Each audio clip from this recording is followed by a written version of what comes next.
Ei vitsi, kun sattuu tonne alaselkään.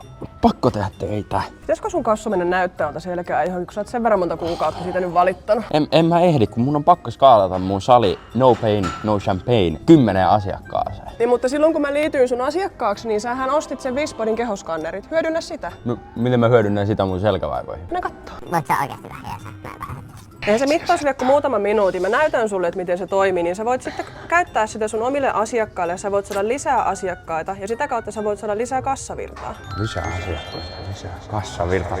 Lisää champagnea. Joo, hei, mä haluan tietää heti, miten tää toimii. Eli alat sinne paikalle ja seisot siinä sun omassa hyvässä ryhdissä. Tehdään sulle se ryhtianalyysi. Sitten otetaan ympärysmitat, paat kädet samalla lailla kuin tuolla. Ottaa ympärysmittoja. Later. Eli sä näet, kato tuon sun avatarin tässä. Näetkö sä, miten kierrossa sä seisot? Sun hartiat on ihan eri tasolla. Sun koko selkä on tommonen kuin ongenkoukku. Ja sit sun pää vähän repsottaa tonne niinku toiselle olalle. Niin ei se ole mikään ihme, että sulla on vähän selkä kipeä. Huomaatko? Täällä on kaikki ihan punaisella. Ai vitsi, mitä mun kannattaa nyt niinku tehdä tällä asialle? No jos mä olisin sinä, niin kyllä mä menisin johonkin osaavalle fysioterapeutille esimerkiksi, niin saisit sieltä ohjeet ja sit tulisit tänne sun omalle salille niin kuin salin puolellekin välillä. Että Niinku treenaamaan? Joo, laitat sen läppärin sivuun ja nostelet vähän niitä painoja. Niin. Mä nostelen niitä kyllä koko ajan.